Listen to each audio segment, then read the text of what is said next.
పట్టుకుని మదించినటువంటి ఏనుగు యొక్క కుంభస్థలం మీద దూకి తన పంజాతో కొట్టి దాని యొక్క మాంసాన్నంతటినీ అటు ఇటు చిందరవందర చేసి ఆ కుంభస్థలంలో ఉన్నటువంటి ముత్యాలను పైకి తీసేటటువంటి సింహంలా ఇవాళ భీష్మాచార్యుల వారి మీద దూకి ఆయన గుండెలు వ్రక్కలు చేస్తానని ఆ చక్రం పట్టుకుని పరిగెత్తుకుంటూ వచ్చేస్తుంటే నమ్మితిలాలావు నగుబాటు చెయ్యకు మన్నింపుమని క్రీడి మరల దిగువ. అర్జునుడు వెనకాతల పరిగెత్తుకుంటూ వచ్చి చేతులు పట్టుకుంటూ కృష్ణుడివి, బావా బావా అర్జునుడు చేతకానివాడు అయిపోయాడు, యుద్ధం చేయలేకపోయాడు, బాణాలు వేయలేకపోయాడు, భీష్మాచార్యుల వారు కొట్టేశారు, అందుకని కృష్ణుడికి కోపం వచ్చింది, ప్రతిజ్ఞ ఉల్లంఘించాడు, చక్రం పట్టుకున్నాడని రేపు చెప్పుకుంటే నా కీర్తి పోతుంది బావా, వదిలిపెట్టు వదిలిపెట్టు అంటుంటే అర్జునుడి చేతులు తోసేసి నేను ఉండగా నీ జోలికి వస్తాడా, చంపేస్తానని ఏనుగు మీదకి సింహం వచ్చినట్టుగా మధ్య శిఖవృష్టి తెరలి చనుదించు దేవుండు దిక్కు నాకు అన్నాడు, రెండు చేతులు ఎత్తి నమస్కరించి. ఏ మహానుభావుడు తన ప్రతిజ్ఞ కూడా మరిచిపోయి పరిగెత్తుకొచ్చాడో అటువంటి కృష్ణ పరమాత్మ నాకు దిక్కని చెప్పుకున్నాడు భీష్ముడు. ఏమి ప్రార్థన! నిజంగా భాగవతం చదువుతుంటే భీష్మాచార్యుల వారు చెప్పిన పద్యాలు చదువుతుంటే ఏమి భీష్ముడు అనిపిస్తుంది, ఏమి జ్ఞానం, రాశీభూతమైన జ్ఞానం, ఎంత గొప్పగా మాట్లాడతాడో. భీష్ముడు లాంటి వ్యక్తి ఎక్కడున్నాడండి వాంగ్మయంలో? అటువంటి భీష్మాచార్యుల వారిని ఈ లోకానికి అందించిన ఘనత ఎవరిది అంటే తల్లి గంగమ్మది. అటువంటి భీష్ముణ్ణి కని ఇచ్చినందుకు గంగమ్మకి వీరొక నమస్కారం.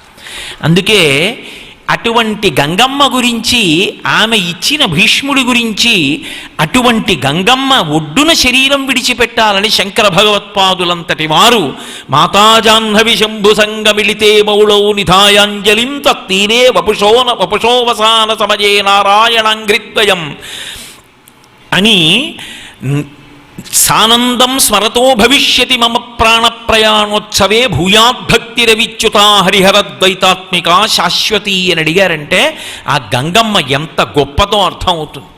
అసలు మనిషి ఎలా బ్రతకాలో నేర్పడం అంటే గంగమ్మే. అందుకే కుంతీదేవి కృష్ణ పరమాత్మని ప్రార్థన చేస్తూ ఒక మాట అంటుంది, యాదవులందు పాండు సుతులందు నాకు మోహ విచ్ఛేదము చెయ్యుమయ్య ఘనసింధువు చేరిడి గంగభంగి నీపాద సరోజ చింతనముపై అనిశము మదీయ బుద్ధి అచ్చాదర వృత్తితో గదియగనట్లు చెయ్యగదయ్య ఈశ్వరా అని అడుగుతుంది. నా బుద్ధి గంగలా ఉండాలని అడుగుతుంది. నాకు యాదవుల మీద పాండవుల మీద మోహ విచ్ఛేదం చేసే ఎన్నాళ్ళు పిల్లలు పిల్లలు పిల్లలు పిల్లలు ఈ పిచ్చి, ఇక నాకు ఆ పిచ్చి వదిలిపోయేటట్టు చెయ్యి కృష్ణ. నా బుద్ధి సముద్రాన్ని కలవడానికి వెడుతున్నటువంటి గంగ ఎలా ఉంటుందో అలా చెయ్యి.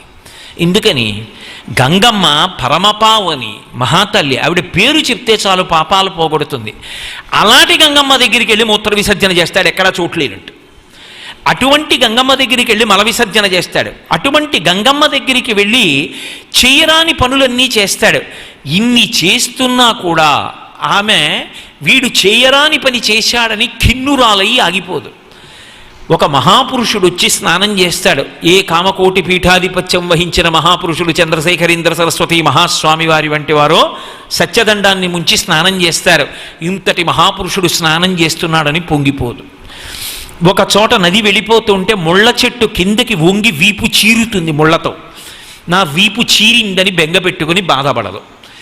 వెళ్ళిపోవడమే ప్రధానంగా ప్రవహించి ప్రవహించి వెళ్ళి సముద్రంలో కలిసిపోయే పర్యంతమో ఆగకుండా వెళ్ళిపోయి ఇంత పేరు ప్రఖ్యాతులు, కీర్తి, పరమపావని, పాప వినాశిని అని పేరున్న గంగ తన రూపం కూడా కనపడకుండా సముద్రంలో కలిసిపోతుంది. ఇంకా ఏది గంగ అంటే చెప్పలేం.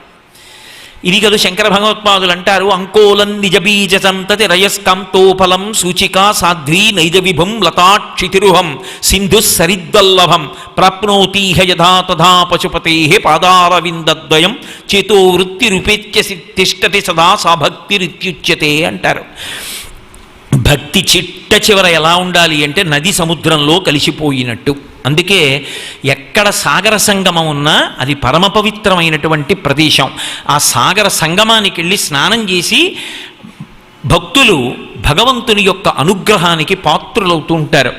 అలా ఆ గంగమ్మ యొక్క ప్రవాహం ఎలా ఉంటుంది అంటే చిట్ట చివర సముద్రంలో కలిసిపోతే ఇక తన ఉనికి, తన పేరు, తన రూపం కూడా విడిచిపెట్టి సముద్రంలో కలిసిపోతుంది. అలా భక్తి అన్నది చిట్ట చివర ఎక్కడ పూర్తయిపోవాలి అంటే ఇక రెండుగా ప్రారంభం చేసి భగవంతుడు భక్తుడు అని మొదలుపెట్టి ఎక్కడ ముగిసిపోవాలి అంటే ఇక రెండు లేవు.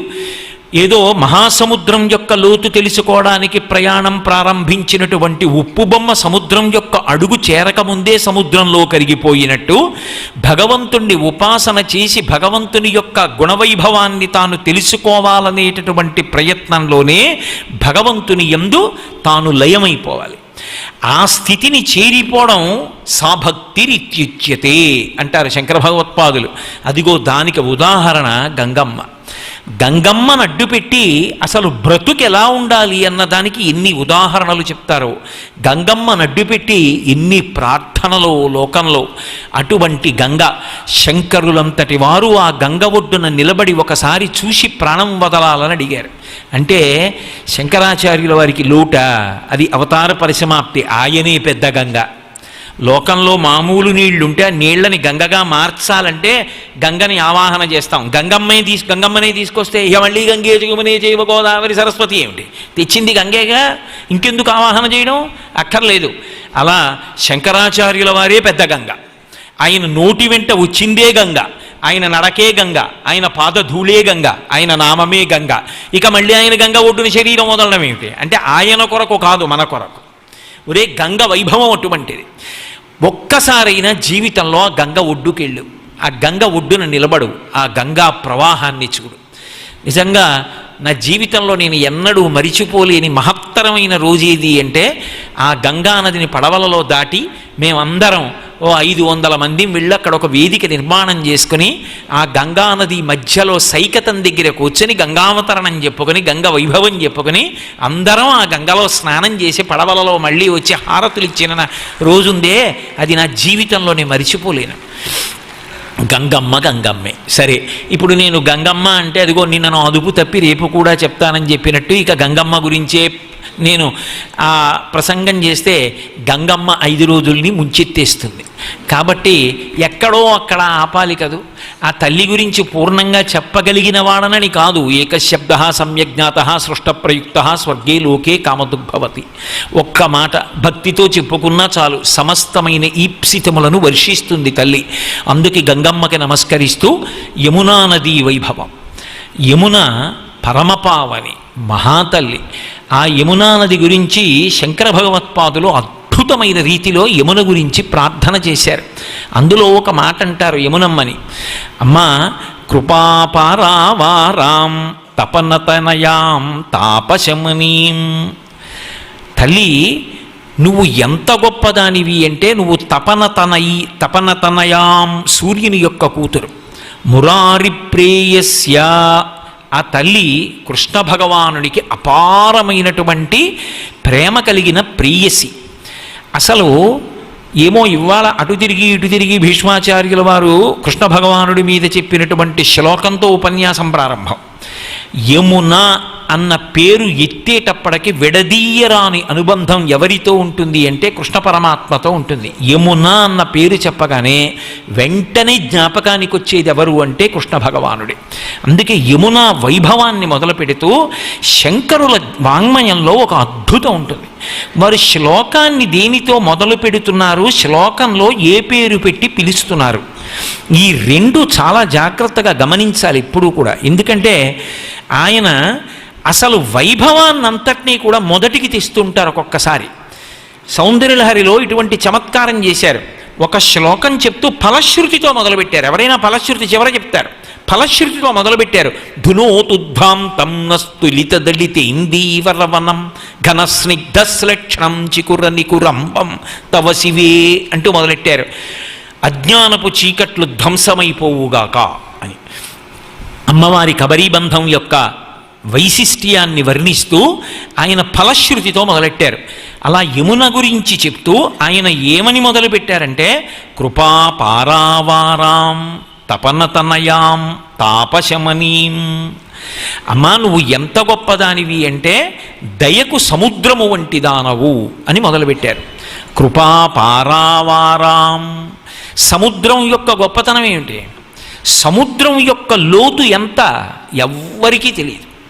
ఎవరికీ తెలియదు కాబట్టే గంభీరమైనటువంటి జలనిధి. అటువంటి జలనిధి అయినటువంటి సముద్రపు యొక్క లోతు తెలుసుకోవడం ఎంత కష్టమో భగవంతుని యొక్క దయ యొక్క లోతు తెలుసుకోవడం కూడా అంతే కష్టం. ఈశ్వరుడి దయ ఎంత అని అడిగారనుకోండి, ఎవ్వరూ చెప్పలేరు. అందుకే ఈశ్వరుడి దయ ఎంత అని అడిగినప్పుడు వేసే ఉపమానం ఏమిటి అంటే పక్కన సముద్రమంతా అన్న ఉపమానం వేస్తారు. గోపరాజు గారు దశరథీ శతకం చేశారు. చేస్తే ఆయన శతకం అంతా కూడా మకుటం ఏమని పెట్టుకున్నారంటే దాశరథీ కరుణా పయోనిధి. కరుణ అంటే దయ, పయోనిధి అంటే సముద్రం. సముద్రము ఎంత లోతుగా ఉంటుందో, సముద్రము ఎంత విశాలముగా ఉంటుందో అంత గొప్ప దయ కలిగిన వాడా రామా, దాశరథి దశరథుని యొక్క కుమారుడా అని పిలిచారు. సముద్రపు యొక్క లోతు ఎలా అర్థం కాదో యమునా నది యొక్క కారుణ్యము కూడా అలాగే అర్థం కాదు. ఎందుకో తెలుసా? సంప్రదాయంలో ఒక రహస్యం ఉంది అని శంకరులే చెప్పారు చోట యమునాష్టకంలో. హయా రేషా అంటారు. ఏదైనా సంకట స్థితి వచ్చిందనుకోండి, ఏదైనా చాలా బాధ వచ్చిందనుకోండి, ఎలా ఈ సంకటంలోంచి నేను బయటపడ్డాం అన్న పరిస్థితి ఏర్పడితే, అంటే అప్పటికప్పుడు తప్పించుకోలేనిదైతే ఎవరూ ఏం చేయలేరు. ఇలా వెడుతుండగా పాము ఒకటి వచ్చి గభాలన పాదం మీదుగా పడగ ఎత్తిందనుకోండి, అప్పుడు రక్షించగలిగింది పరమేశ్వరుడు ఒకడే.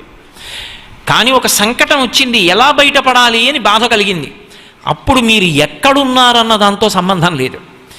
దోసి నిండా పువ్వులు పట్టుకొని హయా రేషా గుర్రం సకిలిస్తే ఎంత గట్టిగా శక్తినంతటినీ కంఠంలోకి తెచ్చుకు సకిలిస్తుందో అలా చదవాలి యమునాష్టకం.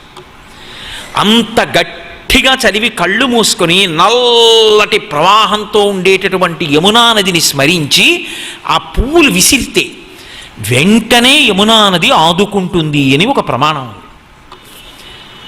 ఇప్పుడు నాకు చెప్పండి, భారతదేశంలో నదులు సామాన్యమైన ప్రవాహములా, వాటికి సనాతన ధర్మంతో అవిభాజ్యమైనటువంటి అనుబంధం ఉన్నదా? అవి సనాతన ధర్మానికి ఆయువు పట్లు. అంత గొప్ప అనుబంధం ఉన్నది సనాతన ధర్మానికి నదులతోటి. అటువంటి నదుల యొక్క తీరాలు పరమ పావనమైనటువంటి వైదిక కార్యక్రమములకు ఆలవాలములు. కాబట్టే కృపాపారావారాం, నీ దయ ఎంత అంటే చెప్పలేం. అందుకే పెద్దలు ఎప్పుడూ ఒక మాట చెప్తారు, సహస్ర యోజనముల దూరంలో ఉన్నా సరే పైకి యమున అని కూడా అనకుండా యమున అని స్మరిస్తే చాలు. లోపల ఒక్కసారి రోజులో యమున అని స్మరిస్తే చాలు, ఆవిడ కాపాడుతుంది. అందుకే కృపాపారావారాం తపనతనయాం. తపనుడు అంటే సూర్యుడు. ఆమె సూర్యుని యొక్క కుమార్తె. ఏ కారణం చేత అంటే విశ్వకర్మ యొక్క కుమార్తె సంధ్యాదేవి. ఆ సంధ్యాదేవి సూర్యుని యొక్క భార్య. ఒకానొకప్పుడు ఆమె సూర్య భగవానుడు ఎదురుగుండా నిలబడి ఆయన యొక్క తేజస్సు దుర్నిరీక్ష్యమైపోయి చూడలేక భయవిహ్వలయ్యి కళ్ళు మూసుకుంది. కళ్ళు మూసుకుంటే సూర్యనారాయణమూర్తికి చీకాకు కలిగింది. నువ్వు నా భార్య అయ్యుండి నా ఎదురుగుండా నిలబడి నా తేజస్సుకి భయవిహ్వలవుతున్నావు, కన్నులు మూసుకున్నావు. అందుకే నువ్వు నా ఎదుట కన్నులు మూసుకుని భయంతో నిలబడ్డావు కనుక లోకమునకంతటికీ కూడా సంయమనము చెయ్యగలిగినటువంటి వాడు, ఎవరి పేరు చెప్తే లోకం హడిలిపోతుందో అటువంటి వాడు, ధర్మమూర్తి అయినప్పటికీ కూడా ప్రాణములను ఉగ్గడించగలిగిన వాడు నీకు కుమారుడుగా జన్మించుగాక. యమధర్మరాజు గారు కొడుకుగా వచ్చాడు. వేరొక పర్యాయం కన్నులు మూసుకుని భయపడలేదు, కానీ విలోల అయింది. అంటే ఆయన వంక ఇలా చూడలేక సూర్యుడి వంక వంకర వంకర చూపులు చూసింది. ఆయనకి మళ్ళీ చీకాకు కలిగింది. నీవు నా భార్యవై ఎదురుగుండా నిలబడి నా వంక విలోలవై చూస్తున్నావు, వంకర టింకర చూపులు చూశావు. అందుకే నీకు అలలతో ప్రవాహ వేగం కలిగి ప్రవహించేటటువంటి నది కుమార్తెగా జన్మించుగాక. ఇప్పుడు యమున నదిగా పుట్టింది. అందుకే సూర్య కుటుంబంలో ఉన్నటువంటి గొప్పతనం ఏమిటంటే ధర్మం ఎక్కడి నుంచి వస్తుంది అంటే సూర్యుడి యొక్క కుమారుడి దగ్గర నుంచే వస్తుంది. ఎందుకంటే మనువుకి ధర్మశాస్త్రం చెప్తాడు ఆయన. వైవస్వత మనువు ఆయన కుమారుడు వివస్వంతుడు. అలాగే కాలమంతా కూడా దేని చేత సంకేతింపబడుతుంది అంటే యమునా నది చేత సంకేతింపబడుతుంది. నిన్నను మీతో మనవి చేశా, గంగ కాశీ వరకు దక్షిణానికి వచ్చి కాశీ దగ్గర ఉత్తరానికి తిరుగుతుంది. యమున వెనక్కి తిరగదు, తిరగకుండా ముందుకెడుతుంది. అందుకే కాలంతో సంకేతిస్తారు. కాలప్రవాహం యమున. ఆ కాల ప్రవాహం వెనక్కి రాదు. నిన్నటి రోజు మళ్ళీ రావాలంటే ఇంకా రాదు. కానీ ఆ కాలమునందు ఎవరు ఎప్పుడు పడిపోవాలో జ్ఞాపకం పెట్టుకొని ఎంత ఠక్కున తీసేస్తాడంటే, విడిచిపెట్టిన ఊపిరి తీయకపోవచ్చు, తీసిన ఊపిరి విడిచిపెట్టకపోవచ్చు. రెండిటి మధ్యలో యమధర్మరాజు గారు ఉంటాడు. ఉండి ప్రాణాలని ఉగ్గడిస్తాడు. ఆ ఊపిరి తీయడం అన్నది, కాలంలో పడిపోవడం అన్నది యమధర్మరాజు గారు చేస్తాడు. కాలస్వరూపంగా ఈ యమున ప్రవాహం వెడుతూ ఉంటుంది. ఈ రెండిటికి ఆధారంగా సూర్యభగవానుడు ప్రకాశిస్తూ ఉంటాడు. ఆయన సూర్యాస్తమయ సూర్యోదయాల్లో కదు కాలం నడవాలి. అందుకు కదు శంకర భగవత్పాదులు ఆ కాల వైభవం గురించి శ్లోకం చేస్తూ ఒక మాట అంటారు. ప్రత్యాయంతి గతాః పునర్న దివసాః కాలో జగద్భక్షకః లక్ష్మీస్తోయ తరంగభంగ చపలా విద్యుచ్చలం జీవితం తస్మాన్ మాం శరణాగతిం కరుణయా త్వం రక్ష రక్షాధునా అంటారు. కాలో జగద్భక్షకః, జగత్తునంతటిని తినేస్తుంటాడు సూర్యనారాయణమూర్తి సూర్యోదయ సూర్యాస్తమయాల్లో. కాబట్టి వీళ్ళిద్దరికీ పైన ఆధారం సూర్యుడు. కాబట్టి అందుకు శంకర భగవత్పాదులు సూర్యుని యొక్క కుమార్తెవి నువ్వు అని వారు ఒక్క మాట చెప్పారంటే, దార్శనికులు మహానుభావులు వారికి తెలియని విషయం ఏముంది కనుక లోకంలో అంత అద్భుతంగా ఆవిష్కరిస్తారు. అందుకని కృపాపారావారాం తపనతనయాం తాపశమనీం, ఆమె తాపమునంతటినీ కూడా హరిస్తుంది. తాపము అంటే తాపము రెండు కారణముల చేత కలుగుతుంది. ఒకటి భౌతికమైనటువంటి తాపము. ఏదో బయట గ్రీష్మ ఋతువో నడుస్తోందనుకోండి, శరీరానికి తాపం కలుగుతుంది. అప్పుడు ఆ తాపం కలిగితే వెళ్ళి స్నానం చేస్తే తాపం పోతుంది. యమునా నది స్నానం చేస్తే బాహ్యమునందు తాపం పోతుంది. ఆంతరతాపం ఒకటి ఉంటుంది లోపల. ఏమిటా తాపం అంటే సంసార భ్రమణ పరితాపోపశమనం. ఈ సంసారంలోకి పుట్టి చచ్చి పుట్టి చచ్చి పుట్టి చచ్చి అలా తిరుగుతూనే ఉంటాడు. అలా తిరుగుతూ ఉండడం పెద్ద తాపం. ఈ తాపం దేనివల్ల పోతుంది అంటే యమునా నది స్మరణల చేత పోతుంది. ఆమెలో స్నానం చేస్తే ఇక సంసార భయం ఉండదు, అంటే ఇక మళ్ళీ పుట్టవలసిన అవసరం ఉండదు. ధర్మమునందు అనురక్తి కల్పిస్తుంది, చేసిన పాపములను తొలగిస్తుంది. అంత గొప్ప అనుగ్రహ శక్తితో ఉంటుంది యమునా నది ప్రవాహం. అందుకే తపనతనయాం తాపశమనీం. ఇదే శంకర భగవత్పాదులు ఎక్కడ చేసినా ఈ ప్రవాహానికి ఉండేటటువంటి తాప నివారణ శక్తిని స్తోత్రం చేస్తూ ఉంటారు. శివానందలహరి చేస్తూ గళంతీ శంభోత్వచ్చరిత సరిత కిల్బిషరజో దళంతీ ధీకుల్యా సరణిషు పతంతీ విజయతాం దిశంతీ సంసార భ్రమణ పరితాపోపశమనం వసంతీ మచ్చేతో హ్రదభువి శివానందలహరి. నా చెవుల గుండా శివ సంబంధమైనటువంటి కథలు అనబడేటటువంటి ప్రవాహం వెళ్ళి నా హృదయం అనేటటువంటి చోట తటాకముగా నిలబడాలి. అది ఏం చెయ్యాలి? సంసార భ్రమణ పరితాపోపశమనాన్ని కల్పించాలంటారు. అది శివానందలహరి. ఆ మొకుట అన్న అక్కడ చెప్పారు ఆ శ్లోకంలో. అలా యమునా నదీ ప్రవాహమునందు ఎవడు గ్రుంకులిడుతాడో వాడికి సంసార భయము లేదు. సంసార భయము నుండి పైకెత్తుతుంది. అంటే యమున స్నానం చేసినటువంటి వాడికి మొదటిది జరిగేదేది అంటే పాపములు నివృత్తవుతాయి. రెండవదేది అంటే ధర్మమునందు అనురక్తి కల్పిస్తుంది. ధర్మము కట్లు విప్పుతుంది తప్ప కొత్త కట్లు వేయదు. ధర్మమునందు అనురక్తినిస్తుంది. అందుకే తపనతనయాం తాపశమనీం మురారి ప్రేయస్యా భయభవదవాం భక్తవరదాం. ఆ తల్లి మురారి ప్రేయస్యా, మురారి అంటే మురుడు అనబడేటటువంటి రాక్షసుని సంహరించినటువంటి శ్రీ మహావిష్ణువు. ముర అన్న రాక్షస సంహారం కృష్ణావతారంలో ప్రసిద్ధికెక్కింది నరకాసురుడితో యుద్ధం జరుగుతున్నప్పుడు. అందుకని కృష్ణుణ్ణి కీర్తిస్తున్నారు శంకర భగవత్పాదులు. ఎందుకని యమున అన్న పేరెత్తేటప్పటికే మనకు ఎవరు గుర్తొస్తారంటే కృష్ణుడే గుర్తొస్తాడు. మురారి ప్రేయస్య, ఆమెకి కృష్ణుడికి ఒక గొప్ప అనుబంధం. ఇది చాలా తాత్వికంగా ఉంటుంది, పైకి తెలుసుకోవడానికి చాలా ఆహ్లాదంగానూ ఉంటుంది. ఎక్కడో వసుదేవుడు కారాగారంలో ఉన్నాడు, దేవకీదేవితో కలిసి ఉన్నాడు. అష్టమగర్భం వచ్చేస్తుందేమో, తనని చంపేస్తుందని కంసుడు భయవిహ్వలత పొంది ఉన్నాడు. ఏం చేస్తున్నా సరే అమ్మో పుట్టేస్తాడేమో బెంగ పెట్టేసుకుని ఉన్నాడు. అటువంటప్పుడు శ్రావణ మాసంలో బహుళపక్షంలో అష్టమి నాటి అర్ధరాత్రి వేళ, ఎందుకు అలా నిర్ణయించుకోవడం అంటే దక్షిణాయనం చీకటి, అందున శ్రావణ మాసం మరీ చీకటి.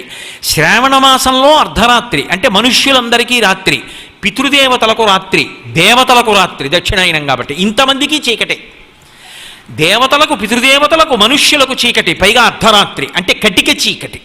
ఆ కటిక చీకట్లో వెలిగింది జ్యోతి. అప్పుడు ఆ జ్యోతి కాంతులీనింది జగద్గురువుగా. అందుకే కృష్ణం వందే జగద్గురుం. అందుకే అర్ధరాత్రి 12 గంటలకి పుట్టాడు.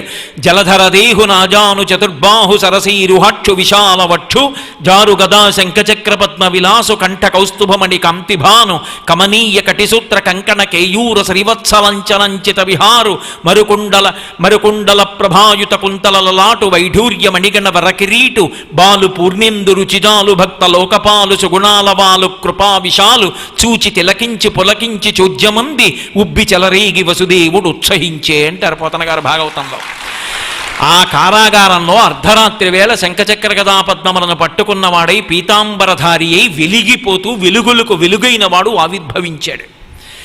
ఇటువంటి కృష్ణ పరమాత్మ పుట్టిన తరువాత తానెందుకు దేవకీ వసుదేవుల కడుపున పుట్టాడో కూడా తానే చెప్పాడు.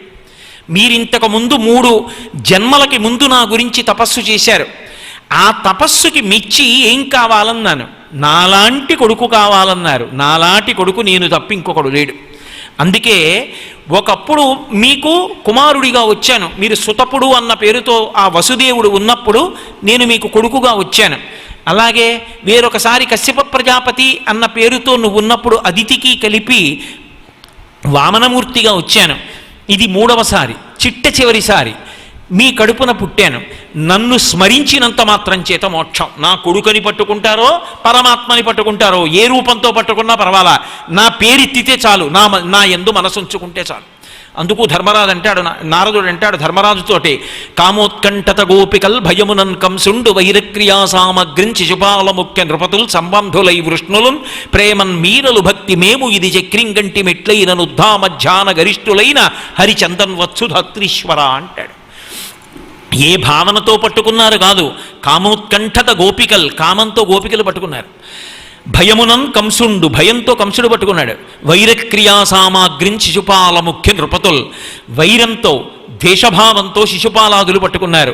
వైరక్రియా సామాగ్రిం శిశుపాల ముఖ్య నృపతుల్ సంబంధులై వృష్ణులున్, మేం బంధువులము అని విష్ణువంశం వాళ్ళు పట్టుకున్నారు. ప్రేమన్ మీరలు అంటే ఓ ధర్మరాజాదులారా మీరు ప్రేమతో పట్టుకున్నారు, భక్తి మేము. నారదుడు చెప్తున్నాడు మేము భక్తితో పట్టుకున్నాం. ఎలా పట్టుకుంటే, ఆయన్ని పట్టుకుంటే చాలు. నుద్ధామధ్యాన గరిష్ఠులైన హరిచందన్ వత్సుధత్రీశ్వర, పట్టుకోవడం అన్నది ఆయన్ని పట్టుకోవాలి, పట్టుకుంటే మాత్రం ఆయనకే చెందినవాడు అవుతాడు. కాబట్టి ఇప్పుడు కృష్ణ పరమాత్మే చెప్పాడు, చిన్న శిశువు రూపంలో ఉన్నవాడు దేవకీ వసుదేవులకు చెప్పాడు. శ్రీ మహావిష్ణువుగా చతుర్భుజాలతోటి శంఖచక్ర గదాపద్మాలతోటి ఆ మెడలో వనమాలతోటి కౌస్తుభంతోటి పుట్టుమచ్చతోటి ప్రకాశిస్తున్నటువంటి వాడు నన్ను నువ్వు తీసుకెళ్లి యమునా నదిని దాటించి ఆవలి ఒడ్డున ఉన్న నందవ్రజంలో ఇప్పుడే ఈ సమయంలోనే యశోదాదేవి యొక్క కడుపున ఆడపిల్ల పుట్టింది యోగమాయన ఆజ్ఞ మేరకు. పుట్టినట్టు ఆవిడికి తెలియదు, పుట్టినట్టు మీకు తెలుసు, కానీ పుట్టినవాడెవరో తెలియదు, నేనే చెప్తున్నాను. కాబట్టి నన్ను ఎత్తుకుని పట్టుకెళ్ళన్నాడు. తెలుగు భాగవతంలో అయితే గుండెల మీద చేతులతో పట్టుకున్నాడు. పట్టుకుని వసుదేవుడు బయలుదేరాడు. తలుపులు తెరుచుకున్నాయి, బీగములు ఊడిపోయాయి, ఆ సంకెళ్ళు తొలగిపోయాయి, ఇనప గొలుసులు తెగిపోయాయి, శేషుడు పడగలు పట్టాడు. ఆ పెద్ద అంతఃపురంలోంచి బయటికి వచ్చాడు. తీరా అటువైపుకు వెడితే నందవ్రజం, ఇటువైపుకుంటే మధుర, మధ్యలో ప్రవహిస్తుంది యమున. మీరు ఎప్పుడైనా మధ్యలో ఉంటే ఇద్దరు కలిసి కూర్చున్నా సరే వాళ్ళిద్దరూ వేరువేరుగా ఉన్నట్టే లెక్క. అందుకే రేపు ఏదో తెల్లవారుజామున 2 గంటలకి పెళ్ళి, ఇవాళ రాత్రి పెళ్లి కొడుకుని పెళ్లి కూతురిని కూర్చోబెట్టి అక్షతలు వేయమన్నారు అనుకోండి, అంతకన్నా అన్యాయమైన విషయం ఇంకోటి ఉంటుందా? అసలు ఆ కన్యాదాత తన కూతుర్ని కన్యాదానం చేశాడా? పెళ్ళయిందా? మంగళసూత్రం కట్టాడా? వాళ్ళిద్దరు ఎలా భార్యాభర్తలు అయ్యారు? నీకు కళ్యాణ మంటపం దొరకలేదని రిసెప్షన్ పేరు చెప్పి వాళ్ళిద్దరినీ కూర్చోబెట్టావా? యువతల వాడు చేసుకున్న గాయత్రి సర్వనాశనం అయిపోయినా నీకు అక్కర్లా. ఏమని ఆశీర్వచనం చేయాలి వాళ్ళిద్దరికీ పిల్లలు పుట్టాలని? ఎక్కడైనా ఓ ఆడ మగ పక్కన కూర్చుంటే వెళ్ళి అక్షతలేసి మీకు ఇద్దరికి దీర్ఘసుమంగళీ భవ అమ్మ సుపుత్రాప్రాప్తిరస్తు ఈయన వల్ల అనొచ్చా? వాళ్ళిద్దరు ఎవరు దంపతులు ఎలా అయ్యారు? ఆడపిల్ల తండ్రి కన్యాదానం చేశాడా? పిల్లాడి తండ్రి ఒప్పుకున్నాడా? ఎలా కూర్చోబెట్టావు ఇద్దరిని పక్క పక్కన? పిలిచి ఆశీర్వచనం చేయమని ఎలా అడుగుతున్నావు? ఎలా వేస్తారు? సరే, ఇప్పుడంటే ఆయన బూట్లు వేసుకుని కూర్చుంటాడు, ఏదో కర్ణుడు సహజ కవచకుండలాలతో పుట్టినట్టు వీడు బూట్లతోనే పుట్టినట్టు. ఆ రోజున మాత్రం ప్రత్యేకం కోట్ వేసుకుంటాడు. కోట్ వేసుకుని బూట్లు వేసుకుని వాడు కూర్చుంటాడు. వాడు ఎలా? వాడికి అక్షతలు వేయడం అసలు. బూట్లు వేసుకున్న వాడికి అక్షతలు ఏమిటి? ఆ బూట్లు విప్పకుండానే పెద్దలకి నమస్కారం చేస్తాడు. అదో చమత్కారం. వాడు బూట్లు విప్పితే నామోషి, అందుకని విప్పడం. ఆ బూట్లతో నమస్కారాలు ఏమిటి? బూడిద ఆశీర్వచన విహ. ఎందుకు ఆ పెళ్ళికి వెళ్ళడం? కాదు, కనీసం అలా కుదరదండి. ఈ రోజుల్లో ఉన్న కళ్యాణ మంటపాలు వాటి రేట్లు కూడా దృష్టిలో పెట్టుకోండి. అలా నోరేసుకు పడిపోవడం కాదు కోటేశ్వరారు అంటారా? మధ్యలో జలకుంభం పెట్టాలి.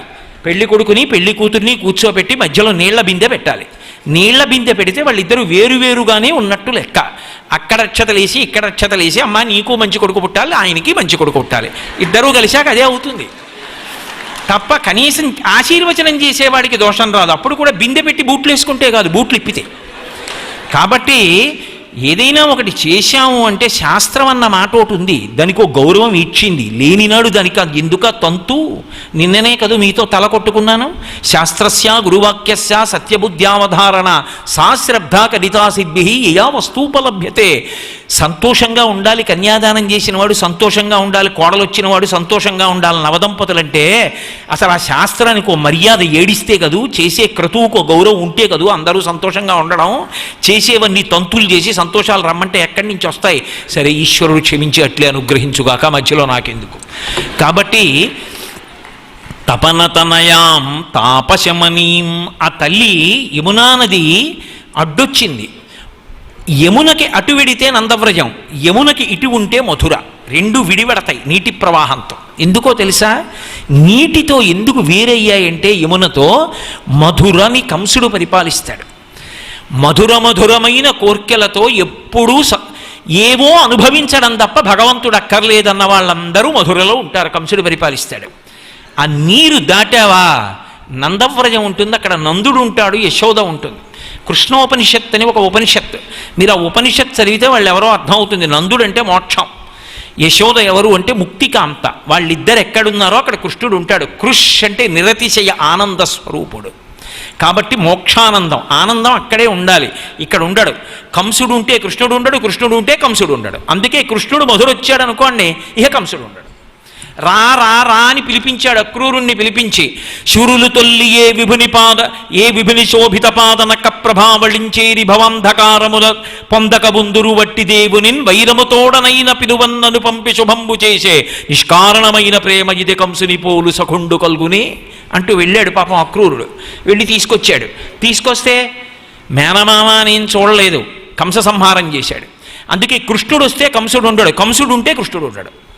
దాటిపోవాలి యమున, నందవ్రజానికి వెళ్ళిపోవాలి. ఇది తత్వం.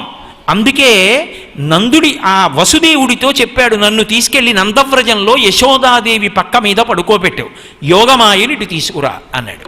ఎలా? మధ్యలో యమునుందిగా. అడగలేదు వసుదేవుడు, ఈశ్వర వాక్కు శ్రద్ధ. ఇప్పుడు పట్టుకున్నాడు, పట్టుకుని బయలుదేరాడు. ఎక్కడ దాకా వెళ్ళాడు అంటే యమున దాకా వెళ్ళాడు. యమున ఎలా ప్రవహిస్తోంది? భయంకరమైన రూపంతో ప్రవాహం వెడుతోంది. దాటడం ఎలా? ఆగాడు.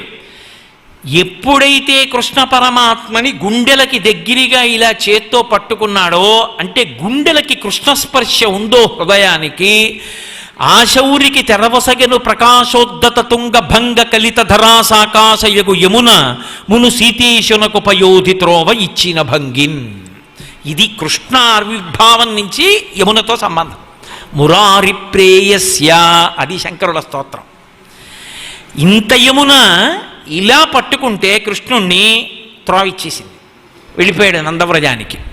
ఇప్పుడు యోగమాయని ఎత్తుకున్నాడు, ఇటు వచ్చాడు, మళ్ళీ త్రోవిచ్చేసింది. వచ్చేసాడు, అలా ఉండిపోయిందా? ఉండిపోలేదు, కలిసిపోయింది, ప్రవాహం వెళ్ళిపోయింది. నేను మీకు మొట్టమొదటే మనవి చేశా, యమున కాలస్వరూపము, యమధర్మరాజు కాలుడు, సూర్యుడు తండ్రి అని మనవి చేశాను. కాలము ఎవరికి చోటివ్వదు, కాలమునందు పుట్టి కాలమునందు పడిపోతుంది. దీన్ని మర్త్యలోకం అంటారు. మర్త్యలోకము అన్న మాటకు అర్థం ఏమిటంటే, మనకి తెలిసేది జనన తేదీ, ఆ పుట్టిన శరీరం వెళ్ళిపోయే తేదీ ఒకటి ఉంటుంది. అది ఎవరికి తెలుస్తుందంటే ఈశ్వరుడికి ఒక్కడికే తెలుస్తుంది. అందుకే చిత్రగుప్తుడు ఆయన ఊపిరిల రూపంలో ఆయుర్దాయాన్ని లెక్క పెడతాడు. ఎన్ని ఊపిరిలుగా ఇచ్చాను అన్నది ఇక్కడే కూర్చుని లెక్క పెట్టుకుంటూ ఉంటాడు. ఆ ఊపిరిలు అయిపోగానే బయటికి వెళ్ళిపోతాడు. శివం వెళ్ళిపోతే శవం, శరీరం పడిపోతుంది. అందుకని పడిపోయే తేదీ తెలియదు, పుట్టిన తేదీ తెలుస్తుంది. పుట్టిన తేదీ ఉంది అంటే పడిపోయే తేదీ కూడా ఉంది, వెళ్ళిపోతుంది. ఈ లోకమునందు కాలములో వచ్చిన ఏ ప్రాణి కూడా శాశ్వతముగా ఉండడం అన్నది సంభవం కాదు. అలా ఉండవు కాబట్టే దీనికి మర్త్యలోకమని పేరు. అటువంటి లోకంలో పుట్టి శరీరంతో ఉండిపోవాలని ఎవడైనా కోరితే ఇది రాక్షసత్వం అంటారు. అందుకే అలా కోరుకుంటే రాక్షసుడు కాదయా. శరీరం వెళ్ళిపోతుంది, ఆత్మ ఎక్కడికి వెళ్ళదని తెలుసుకున్నవాడెవరో వాడు జ్ఞాని. అందుకే ఆ యమున దారి ఇవ్వదు. ఎవరికి దారి ఇచ్చేసింది? కృష్ణ భగవానుణ్ణి గుండెల్లో పెట్టుకున్నవాడెవరో వాడికి యమున దారి ఇచ్చింది. అంటే ఇప్పుడు ఆమెకి ఎవరు ప్రియము? కృష్ణుడు ప్రియము. కాలస్వరూపంగా యమునకి ప్రియమెవరు? కృష్ణ భగవానుడు. కృష్ణుణ్ణి గుండెల్లో పెట్టుకుంటే యమున దారిచ్చేస్తుంది. మురారి ప్రేయస్య, స్త్రీవచనంగా కదా చెప్తారు. అందుకని మురారి అయినటువంటి కృష్ణ భగవానుడికి అత్యంత ప్రియమైనటువంటి ప్రేయసి ఆమె. మురారి ప్రేయస్య భయభవదవాం భక్తవరదాం. భయభవదవాం, అత్యంత భయమునకు కారణమైనటువంటి భవం ఇది ఉన్నదో. భవము అంటే సంసారము, మళ్ళీ పుట్టుట, మళ్ళీ చచ్చుట, మళ్ళీ పుట్టుట, మళ్ళీ చచ్చుట. లోకంలో మధ్యలో ఉన్నవి కష్టాలు అంటారు, కానీ అసలు కష్టం అనేటటువంటివి రెండే. మొదటి కష్టం ఏది అంటే అమ్మ కడుపులో ఉండి బయటికి రావడం. రెండో కష్టం ఏది అంటే బయటికి వచ్చిన తరువాత శరీరంలోంచి బయటికి వెళ్ళిపోవడం. ఈ రెండే కష్టాలు.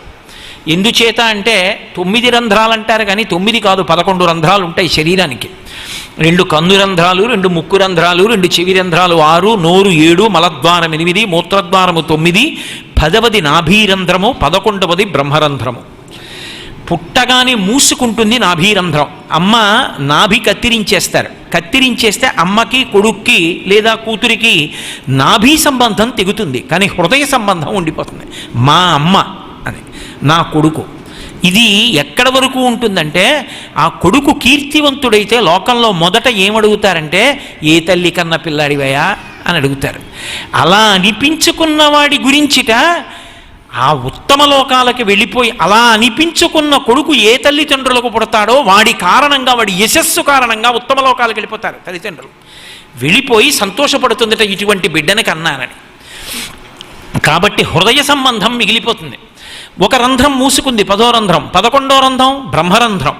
అందుకే పాపట అంటే సీమంతము, సీమాంతము ఇక్కడ వరకే పాపట తీస్తారు, అది దాటి తీయరు. ఎందుకంటే బ్రహ్మరంధ్రం ఉంటుంది, దాన్ని తట్టకూడదు. అది ఎప్పుడు తెరుచుకోవాలంటే ప్రాణములు ఉద్గమించేటప్పుడు ఆ రంధ్రాన్ని భేదించుకుని వెళ్ళిపోయాడు అంటే ఇక తిరిగి రాడు అని గుర్తు. అది పగలకుండా ఎక్కడి నుంచైనా వెళ్ళిపోయాడు అనుకోండి, దొంగదారిలో వెళ్ళిపోయాడు కాబట్టి మళ్ళీ వస్తాడు, ఇంకో శరీరంలోకి పునర్జన్మ ఉన్నది అని గుర్తు. కాబట్టి ఇప్పుడు 11 రంధ్రాలు.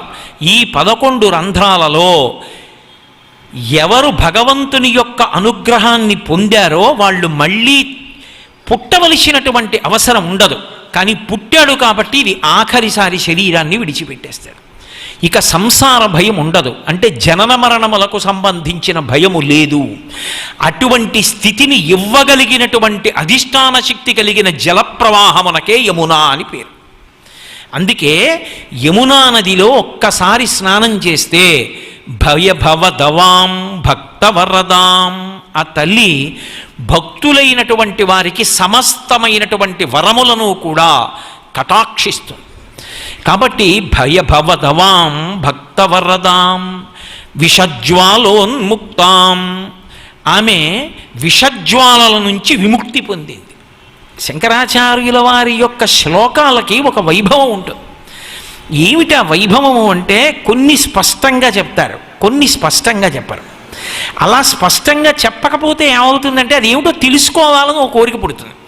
ఆ కోరిక పుడితే ఏమవుతుంది, ఏమిటండి ఇది, ఇలా ఎందుకుందండి, ఇదేమిటండి అని మీరు అడుగుతారు.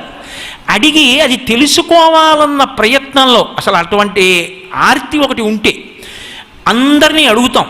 అడిగి తెలుసుకున్నాం అనుకోండి, అదే తపస్సు. అది తెలిసింది అనుకోండి, అబ్బా చాలా గొప్పగా ఉందండి, నిజం సుమా అంటాం. అలా తపస్సు చేయించి చెప్పిస్తారు. అందుకని విషజ్వాలోన్ముక్తాం, యమునా నది విషజ్వాలల నుండి విముక్తమైంది.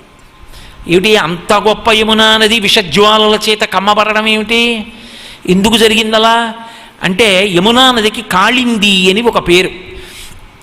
ఇది కళింద పర్వతం మించి ఆ ప్రవాహం ప్రారంభమైంది కాబట్టి కాళింది అని పేరు. అటువంటి యమున ఒకప్పుడు కాళీయ సర్పము చేత ఆవరింపబడింది.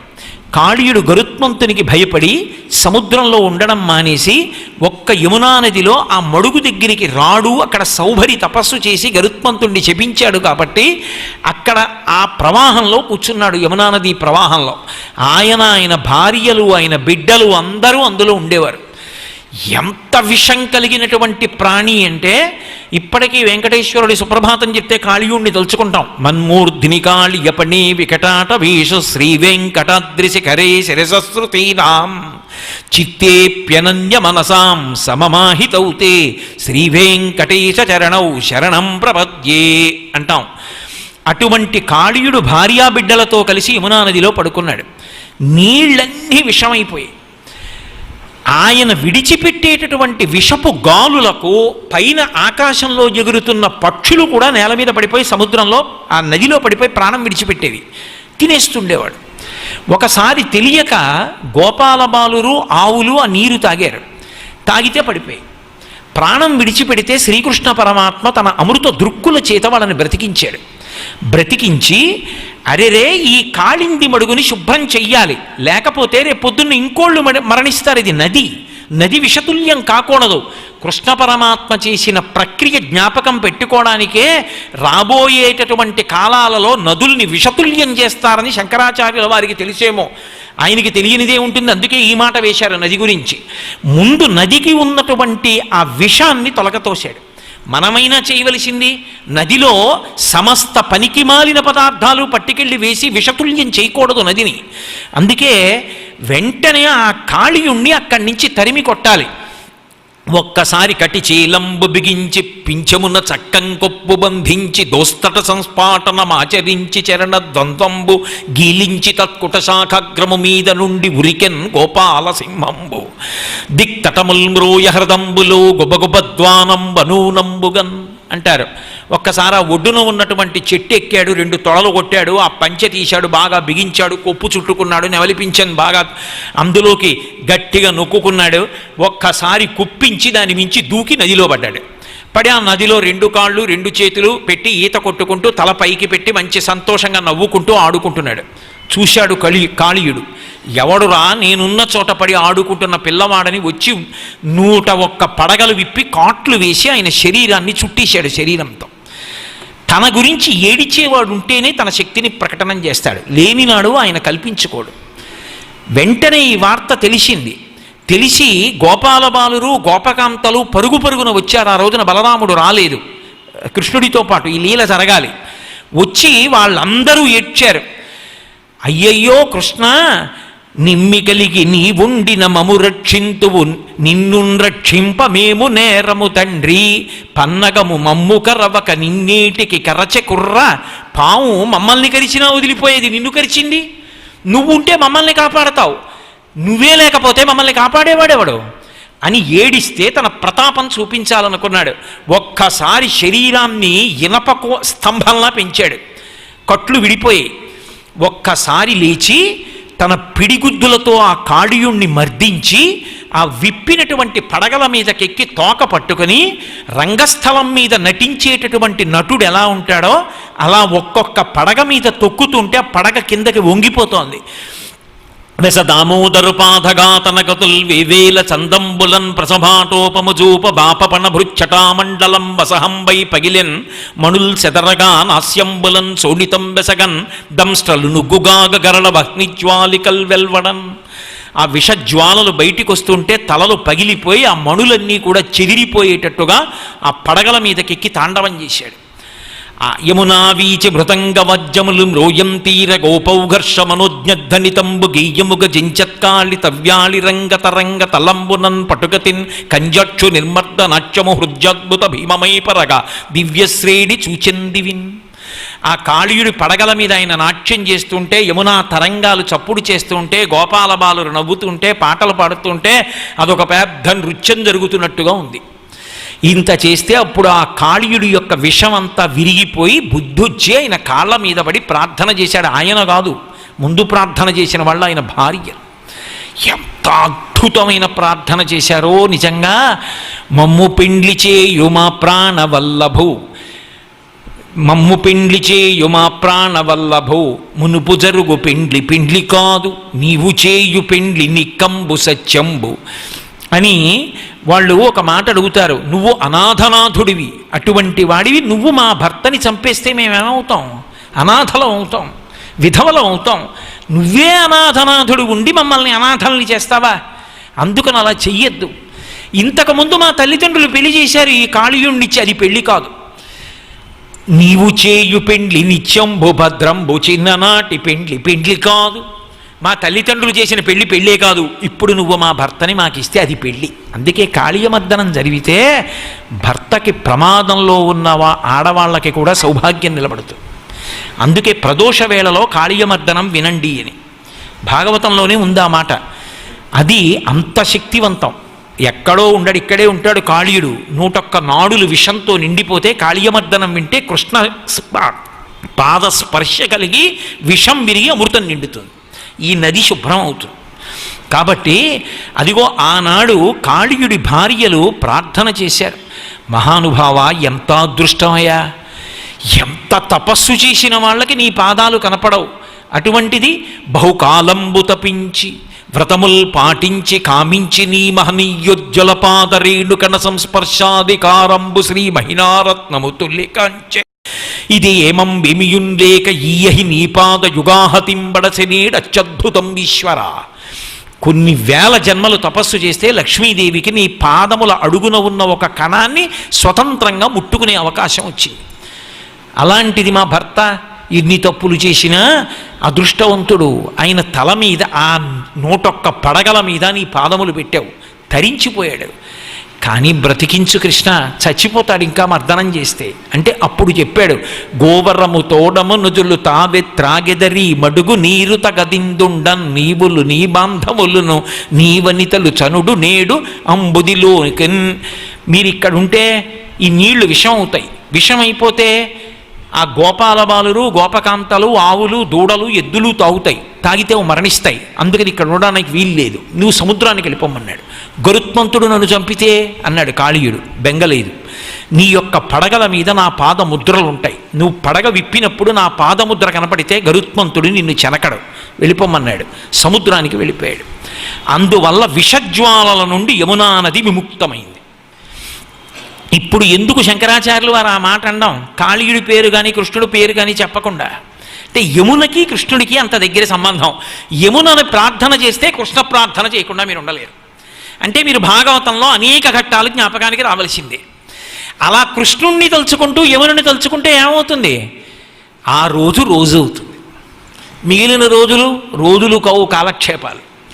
ఇది ఏ రోజు మనం మహావిష్ణువుని పరిపూర్ణంగా ప్రేమతో స్మరిస్తామో ఆ రోజే నిజమైన రోజు. ఈ రోజు కావాలని శంకరాచార్యుల వారి తాపత్రయం. అందుకని విషజ్వాలోన్ముక్తాం శ్రియమపి సుఖాస్తే ప్రదతీం. ఆ యమునా నది సాక్షాత్ లక్ష్మీస్వరూపం. అందుకే రెండిటిని ఏకకాలంలో ఇవ్వగలదు. ఐశ్వర్యం ఇచ్చారనుకోండి, అనుభవించడానికి యోగ్యత లేకపోవచ్చు ఒక్కొక్కప్పుడు. రుద్రంలో ఒక మంత్రం చెప్తారు, ద్రాపే అంధస్వస్పతే దరిద్రం నీలలోహిత ఏషాం పురుషాణం ఆభేర్మో రోమో ఏషాం కించనా మమత రోమ ఏషాం కించనా మమత్ అని. ఐశ్వర్యం ఉంటుంది, అనుభవించడానికి యోగ్యత ఉండద్దు. ఎవరో పట్టుకొచ్చి కోటేశ్వరారు వెంకటాచలం వెళ్ళొచ్చామండి అని పెద్ద లడ్డు పట్టుకొచ్చి ఇచ్చారు. లోపల మధుమేహం ఉంది, ఏం తింటాడు ఆ లడ్డు? ప్రసాదంలా నోట్లో వేసుకోవాలి. పెద్ద మామిడి పండు తెచ్చి ఇచ్చాడు, ఎలా తింటాడు? మధుమేహం ఉంది. ఉండడం వేరు, అనుభవించడం వేరు. యమునా నదికి ఉన్న గొప్పతనం ఏమిటంటే, యమునా నదిలో స్నానం చేసిన వాడికి శ్రియం అంటే ఐశ్వర్యాన్ని, సుఖాన్ని అంటే అనుభవించడానికి కావలసిన శక్తిని, యోగ్యతని రెండిటిని ఏకకాలమనందిస్తుంది. కాబట్టి భయభవదవాం భక్తవరదాం, భక్తులకు కావలసినటువంటి వరములను ఇస్తుంది ఆ తల్లి. దానితో పాటుగా ఆ తల్లి ఇవ్వగలిగినది ఏది అంటే, శ్రియమపి సుఖాస్తేహి ప్రదదతీం సదా ధీరో నూనం భజతి యమునాం నిత్య సుఖదాం. అటువంటి యమునా నదిని ధీరులైన వారు స్మరించకుండా ఎలా ఉంటారు? ధీరుడు అంటే బుద్ధి కలిగిన వాడు, ధీ అంటే బుద్ధి. బుద్ధిమంతుడైన వాడు ఇన్నిటికి ఆలవాలమైనటువంటి యమునా నదిని స్మరించకుండా, ఆ యమునా నదిని కీర్తించకుండా, యమున పేరెత్తకుండా, ఒక్కసారైనా యమునా నది స్నానానికి వెళ్లకుండా ఉండడం సాధ్యమయ్యేటటువంటి విషయమా? ఇక మనుష్య జన్మ ఎత్తిన తరువాత అంత గొప్ప పెన్నిధి యమునా నది అని తెలుసుకుని ఆ యమునకి వెళ్ళి స్నానం చేయకపోతే ఇక ఈ శరీరాన్ని పరమేశ్వరుడు ఇచ్చినందుకు చేసుకున్న సద్వినియోగం ఏమిటి? అంత గొప్పదు సుమా యమున. కాబట్టి యమునని స్మరించు, యమున మీద అష్టకం చదువుకో, యమునని పూజించు, యమున నామం పలుకు, యమునా స్నానం చేయి, యమునకి నమస్కరించు, యమున యందు పూజ నిర్వర్తించు. దీని చేత నువ్వు అభ్యున్నతిని పొందుతావు. ఆచార్యుల వారు మనకి చేస్తున్నటువంటి ఉపదేశం. అంత గొప్ప యమునా నది. నేను మీతో ఒక మాట చెప్పవలసి ఉంటుంది. గంగోత్రి అన్నట్టే యమునోత్రి ఉంటుంది. ఆ యమునోత్రి యందు యమునకి దేవాలయం ఉంది. ఆ యమున ఎటువంటి రూపంతో ఉంటుందో శంకరాచార్యుల వారు వర్ణించారు. వారికి దర్శనం కానిది ఏముందండి లోకంలో?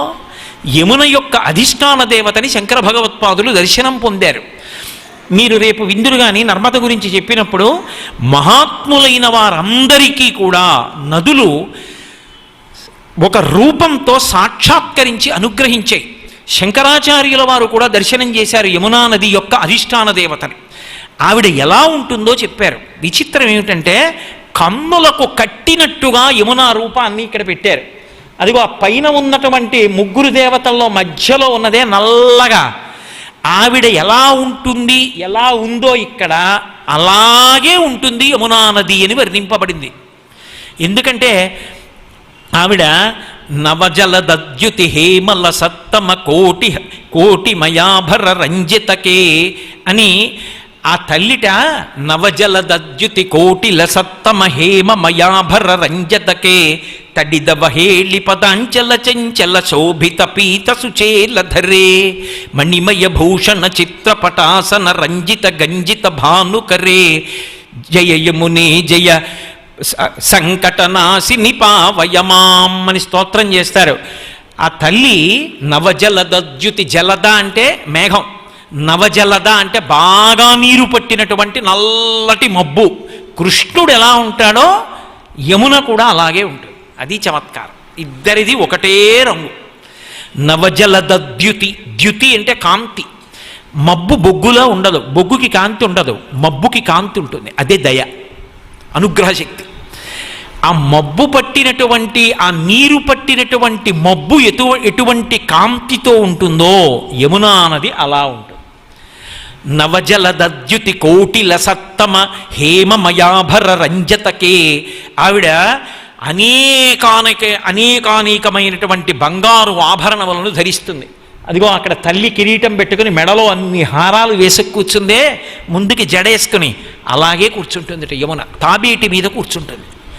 అలా కూర్చున్నప్పుడు ఆ తల్లి నవజలద్యుతి కోటిల సత్తమ హేమ మయాభర రంజతకే తడిదవ హేళి పదాంచల చంచల శోభిత పీత సుచేలధరే. ఆమె పచ్చటి పట్టుపుట్టం కట్టుకుంటుంది. ఇక్కడ తెల్లటి పట్టుపుట్టం కట్టింది. అన్ని రంగులు ఎందులోంచి రావాలి? తెలుపులోంచే రావాలి. కాబట్టి తెల్ల చీరని పచ్చ చీరగా చూడండి మానసికంగా. అందుకని పచ్చటి పీతాంబరం కట్టుకుంటుందిట. అది ఎక్కడ వరకు ఉంటుందంటేట తడిదవ హేళి పదాంచల చించల శోభిత పీత సుచేల ధరే. శంకర భగవత్పాదులకు అలా దర్శనమిచ్చింది అమ్మవారు. ఇగో నిన్నను పరీక్షిత్ అడిగాడే, అమ్మాయని పిలిచిన నరుపొమ్మాయని ముక్తి కడకు బుత్తుబట లిమ్మా నీ రూపముతో రమ్మా నాకెదురంగ గంగ రమ్యతరంగా అన్నట్టే యమున నడిచొస్తూ ఆయనకు కనపడింది తరంగాల మీద. ఆ నడిచొస్తున్నప్పుట పచ్చని పట్టు పీతాంబరం కట్టుకుని ఆ యమునా నది యొక్క అధిష్టాన దేవత పాదములకు తగులుతూ ఉంటుందిట ఆ పట్టుపుట్టం. తడిదవ హేళి పదంచల చించల శోభిత పీత సుచేల ధరే మణిమయ భూషణ చిత్రపటాసన రంజిత గంజిత భానుకరే. ఇప్పుడే దుర్గారావు గారు పాడారు. కాబట్టి ఆ తల్లి ఎటువంటి ఆభరణములను పెట్టుకుంటుంది అంటే మణిమయ భూషణ చిత్రపటాసన, చిత్ర విచిత్రమైనటువంటి వస్త్రాన్ని కట్టుకుంటుంది. అంత అందంగా మెరిసిపోతుంటుంది ఆ బట్ట. దాని మీద ఆమె పెట్టుకున్న నగల వంక ఇలా చూస్తే మిరిమిట్లు గొలుపుతూ ఉంటుందిట కాంతితో. నిజంగా ఇవాళ అంత అద్భుతంగా అలంకారం చేశారు. ఒక్కసారి ఆ నదీమతల్లుల యొక్క మండలానికి అలా ప్రదక్షిణం చేస్తే చాలు అనుగ్రహించేస్తుంది. ప్రత్యక్ష ప్రసారంలో చూస్తున్న వాళ్ళు చూడడం వరకే. ఇక్కడున్న వాళ్ళకు ఓ భాగ్యం ఉంది. విన్న తరువాత వేదిక మీదకి వచ్చి ఇవాళ రామాచార్యులు గారు ప్రదక్షిణం చేసుకోవడానికి అవకాశం ఇచ్చారు అందరికీ. ఒక్కసారి ప్రదక్షిణం చేసి వెళ్ళిపోతే చాలు అనుగ్రహిస్తాయి అధిష్టాన దేవతలు. కాబట్టి తడిదవ హేళి పదంచల చంచల శోభిత పీత సుచేల ధరే మణిమయ భూషణ చిత్రపటాసన రంజిత గంజిత భానుకరే. సూర్యుని యొక్క కాంతి ఎలా ఉంటుందో అటువంటి కాంతితో కూడినటువంటి ఆభరణములతో అటువంటి వస్త్రాన్ని కట్టుకుని నడిచి వస్తూ దర్శనమిచ్చింది. జయయమునే జయ భీతి నివారిణి సంకటనాశిని పాలయమాం అంటారు. ఆమె ఏమి చెయ్యగలదో చివర చెప్పారు శంకరాచార్యులు. జయయమునే, ఇది ఆర్ష సంస్కృతికి ఉన్న గొప్పతనం. అటువంటి దేవతలని స్తోత్రం చేస్తే జయ జయ అని శబ్దం చేస్తారు. అందుకే శంకర భగవత్పాదులకు కూడా అదే జయ జయ శంకర హర హర శంకర. హర హర పాపములను తీసేస్తారు, జయ జయ అంతటా జయాన్ని ఇస్తారు. అలాగే జయయమునే, నదులు శోభిల్లుగాక, నదులు పవిత్రముగా నిలబడుగాక, నదులు స్తోత్రము చెయ్యబడుగాక, నదుల వైభవము ప్రకాశించుగాక, నదీ తీరములు సనాతన ధర్మమునకు సంబంధించిన కార్యక్రమముల చేత పరిఢవిల్లుగాక, అనేకానేక యజ్ఞయాగాది క్రతువులు నదీ తీరములలో జరుగుగాక. ఇది శంకర భగవత్పాదుల యొక్క ఆర్తి. అందుకే జయయమునే జయ భీతి నివారిణి సంకటనాశిని పావయమాం. ఓ తల్లి, నిన్ను స్మరిస్తే చాలు భయం పోతు. ఎంత సంకటంలో ఎంత కష్టంలో ఉండండి, యమునని తలుచుకుంటే చాలు.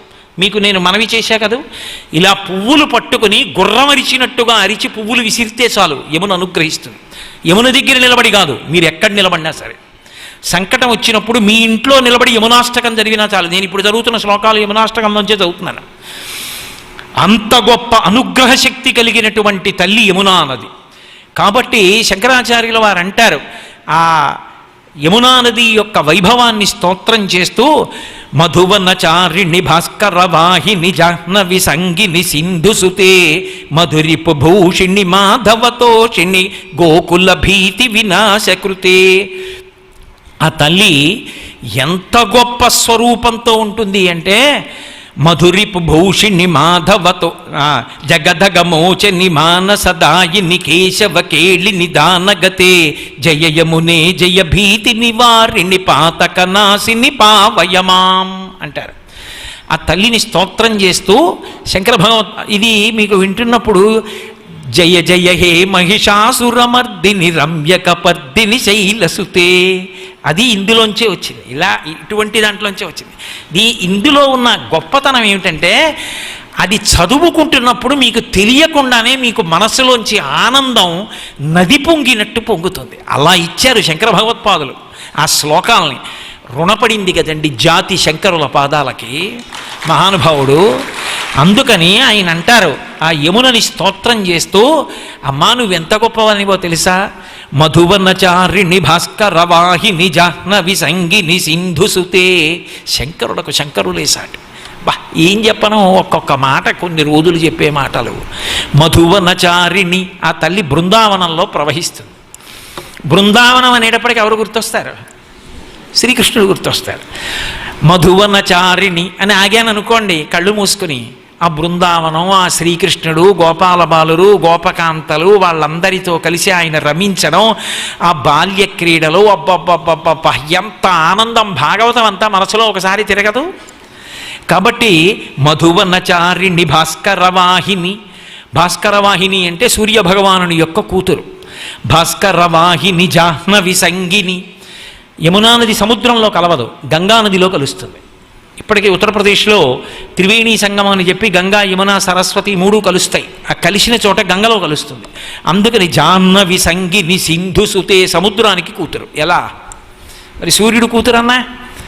కవితాపరంగా మరి సముద్రుడికి కూతురు ఎందుకయింది అంటే గంగలో యమున కలిసింది, గంగ భార్యగా సముద్రుడితో కలిసింది.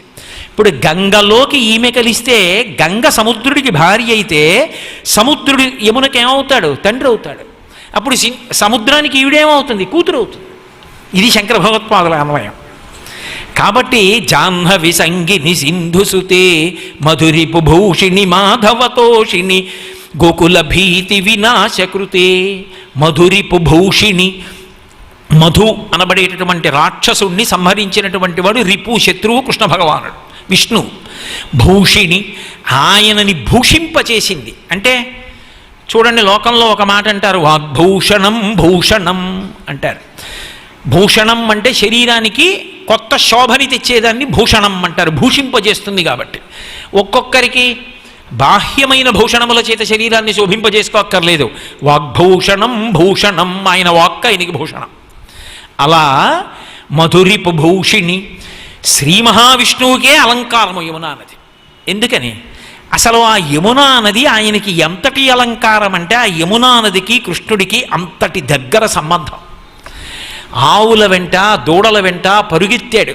ఆ యమునలో అవి నీళ్లు తాగేవి, ఆ యమునలో దిగేవాడు, ఆ యమునలో స్నానం చేసేవాడు, ఆ ఆవుల్ని దూడల్ని తోలుకొస్తుండేవాడు. గోపాల బాలులతో, గోపకాంతలతో కలిసి అక్కడ అనేకమైనటువంటి లీలలు చేశాడు. ఎన్ని క్రీడలు నిర్వహించాడో మహానుభావుడు. ఆ యమునా నది జలాలు తాగి ఆ యమునా నదిలోకి ఆవుల్ని, దూడల్ని దింపి వాటిని శుభ్రంగా కడిగేసి సాయంకాలం వేళ ఇంటికి తోలుకొస్తుంటే కొన్ని లక్షల ఆవుల మందలు నడుస్తూ ఉండేవి. లీలాశుకుడు పొంగిపోయాడు.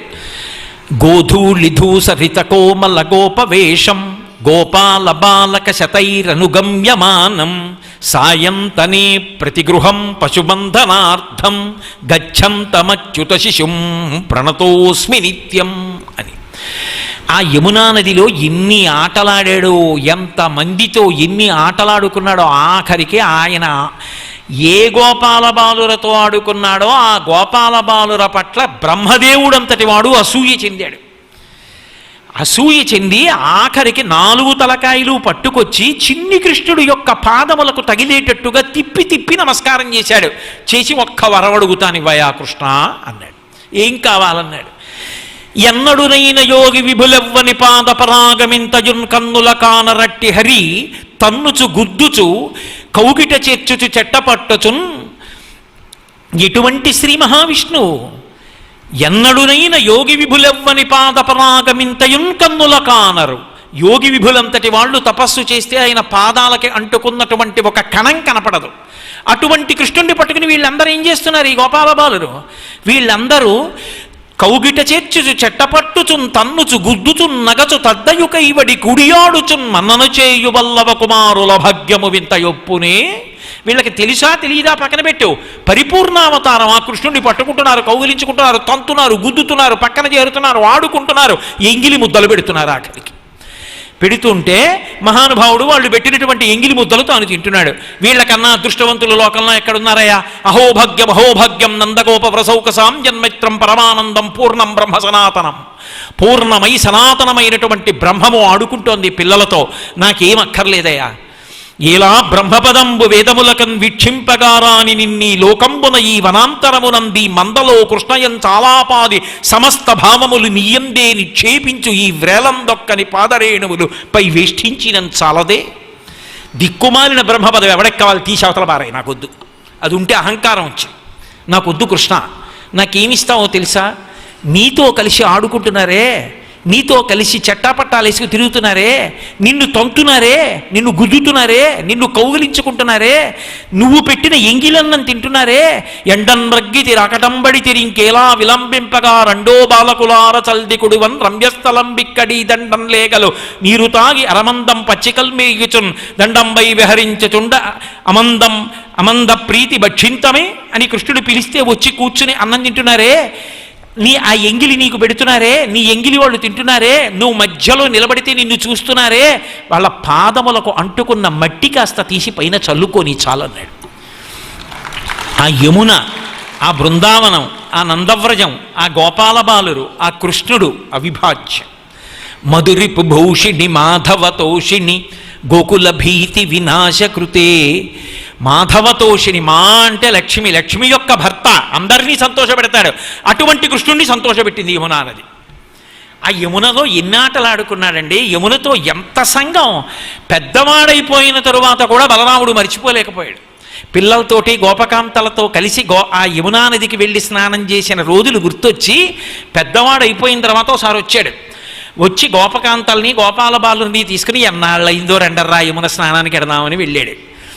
వెడితే వరుణుడు ఏం చేశాడంటే, బలరాముడు వచ్చాడు ఇవాళ మళ్ళీ చాలా కాలానికి, మహానుభావుడు కాబట్టి బలము మిగుల కలగ బలభద్రుడని లోక రమణుడగుట చేసి రాముడనియు సతికి పుట్టె గర్భ సంకర్షణంబున సంకర్షణుండనడి గరుడు సుతుడు. అంత గొప్పవాడు బలరాముడు. ఆయన వచ్చాడు కాబట్టి వారుడిని పువ్వుల ద్వారా అందించండి అన్నాడు. అంటే వారుని వచ్చింది, ఆయన తాగాడు. తెలియక పక్కన ఉన్న వాళ్ళందరూ తాగారు. తాగేటప్పటికి మత్తెక్కిపోయారు. మత్తెక్కిపోయి ఒడ్డున పడుకున్నాడు. వాళ్ళందరూ పడుకున్నారు. చూశాడు, యమున స్నానానికి వచ్చాం, మత్తెక్కిపోయాం వారుని తాగి, కాబట్టి మనం ఎక్కడెడతాం స్నానానికి, యమునా రా మమ్మల్ని తడుపు అన్నాడు. అంటే ఆవిడంది తాగుబోతు, వారుని తాగాడు, నేను వెళ్ళను అని యమున వెళ్ళడం మానేసింది. 2-3 మాటలు పిలిచాడు, కళ్ళెర్రబడ్డాయి. నేను పిలిస్తే రావా, నిన్ను చీల్చేస్తాను, ఒక ప్రవాహం కింద ఉండడానికి వీలు లేకుండా అని నాగేటి చాలు దింపి లాగాడు.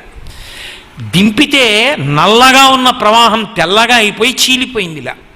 అందుకే ఇప్పటికే మధురా బృందావనం దగ్గర ఇలా వంకర తిరిగి యమున చీలుతుంది. చీలితే యమునా నది వెంటనే అనేక హారాలు పట్టుకొచ్చి ఆయన మెడలో వేసి నమస్కారం చేసింది. నిన్ను ఇంతకన్నా చీల్చనులే అనుగ్రహించానని స్నానం చేశాడు.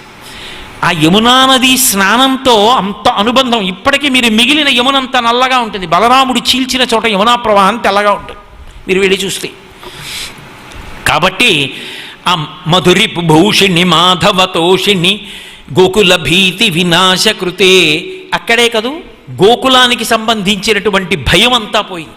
ఎందుకని, ఒకానొకప్పుడు ఇంద్రయాగం అక్కర్లేదయా, ఇదిగో మనకు ఎదురుగుండా అసలు మన గోవులన్నిటికీ కూడా నీళ్ళిస్తున్నది యమున, అదిగో గడ్డిస్తున్నది గోవర్ధన పర్వతం, కాబట్టి అక్కడ గోవర్ధన పర్వతానికి యజ్ఞం చేయమన్నాడు. ఇంద్రుడికి కోపం వచ్చింది.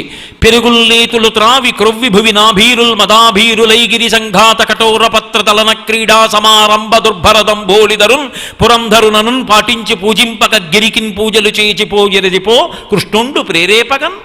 పెరుగులు నేతులు తాగి కొవ్వి నాకు యజ్ఞం మానేసి గోవర్ధనగిరికి యజ్ఞం చేశారు, కాబట్టి వీళ్ళ పని పడతానన్నాడు అని పుష్కళావర్తక మేఘాలని పిలిచి వెళ్ళి వర్షాలు కురిపించండి, పిడుగులు పడిపోవాలి, పెద్ద పెద్ద అక్కడ వడగళ్ళు పడాలి, ఆవులు దూడలు సజ్జోమృత్యువు చెందరాల్కురియుడు ఈ శౌర్యం బవార్యంబుగన్. ఆ పడుతున్నటువంటి వడగళ్ళ దెబ్బలకి ఆవులు దూడలు గోపాలబాలురు అక్కడికక్కడ చచ్చిపోవాలి, అలా వెళ్ళండి అన్నాడు. వచ్చి పడిపోయి ఈ ఉరుములు ఈ మెరుపులు ఈ యసనుల ఘోషములను ఈ జలధారల్ నియానమున్నిరుంగముకు యాళింపగదయ్య గుణరత్ననిధి. ఇంతకుముందు ఎప్పుడు చూడలేదేమిటి ఈ వాన. ఈశ్వరా మమ్మల్ని అనుగ్రహించు, ఈశ్వరా అని లేదు వాళ్ళు, కృష్ణ అనుగ్రహించు అన్నారు. అనేటప్పటికీ కేవలం మనుష్యుల కోసం కాదు, ఆవులు దూడలు ఇవన్నీ ఉన్నాయి, వీటి కోసమని చెప్పి ఎక్కడికో రండిరా అనలేదు ఆయన. బాలుండాడుచునాతపత్రమని సంభావించి పూగుత్తి కింగీలం దల్చిన లీలలే నగవుతో కృష్ణుండు తానం మహాశైలం మున్ అలకేల దల్చి విపుల ఛత్రంబుగా పట్టె తద్భీల భృత్యుత దిశిలా చకిత గోపీ గోపంతికిన్. ఆడుకుంటూ ఆడుకుంటూ పిల్లవాడు అలా పరిగెడుతూ అక్కడే ఉన్నటువంటి ఒక పువ్వుని చేత్తో కోసి హేళగా పట్టుకుని పైన ఏదో గొడుగు పట్టుకున్నట్టు పరిగెడితే ఎలా ఉంటుందో అలా గోవర్ధన పర్వతాన్ని పెల్లగించి చిటికిన వేలితో పైకెత్తి పట్టుకున్నాడు. పట్టుకుని ఒక్క గోపాల బాలుని కాదు, ముందు నమ్మి వచ్చిన ఎవరంటే ఆవులు దూడలు లోపలికి వచ్చాయి, నమ్మనిది ఎవరంటే పెద్దవాళ్ళు.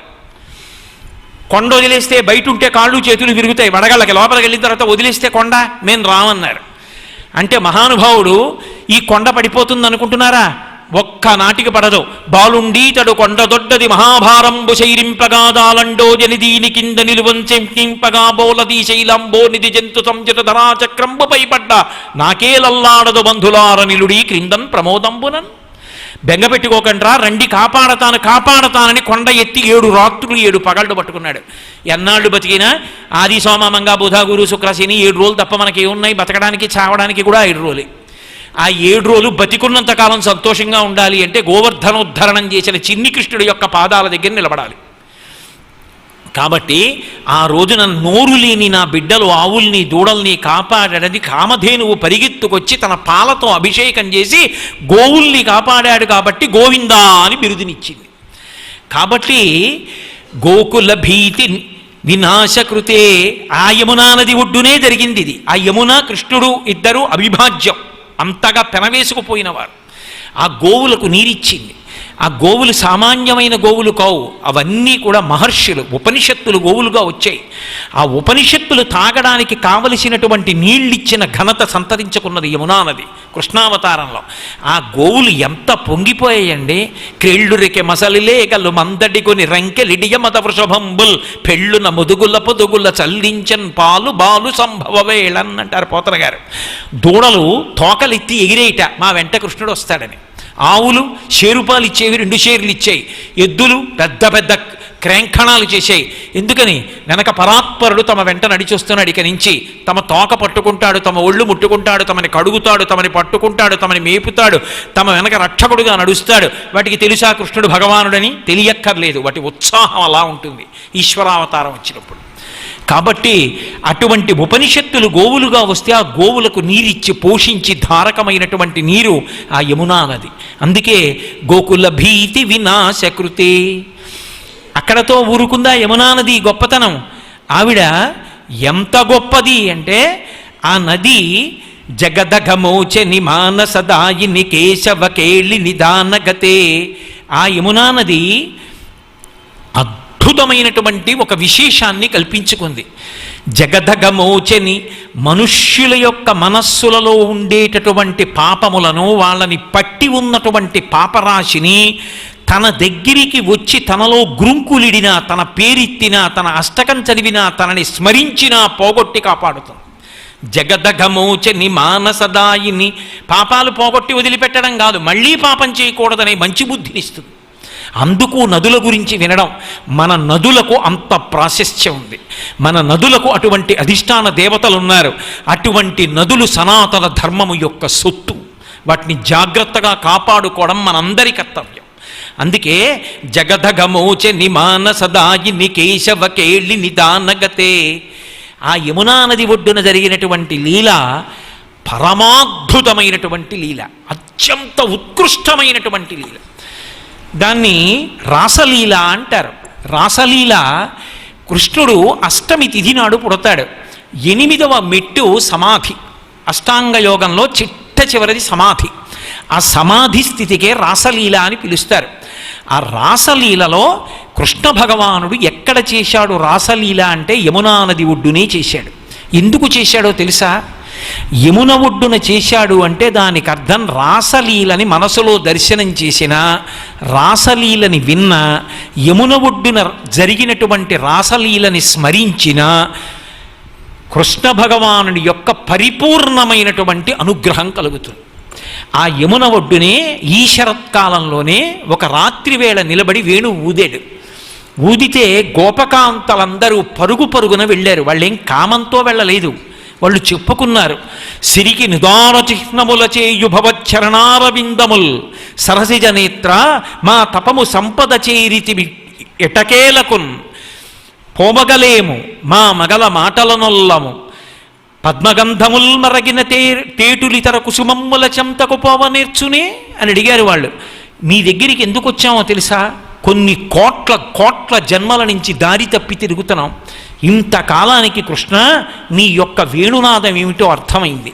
మేము పరుగు పరుగున నీ పాదముల దగ్గరికి వచ్చాం, నువ్వు మాకు పతి అంటే మాకు గతి, నిన్ను మేము పొందాలి. మళ్ళీ పతులు వెళ్ళిపోమ్మని అనకో, అది కామంతో అనుభవించిన లీల కాదు, పరమాద్భుతమైనటువంటి లీల, రాసలీల, అష్టాంగ యోగంలో 8వ మెట్టు.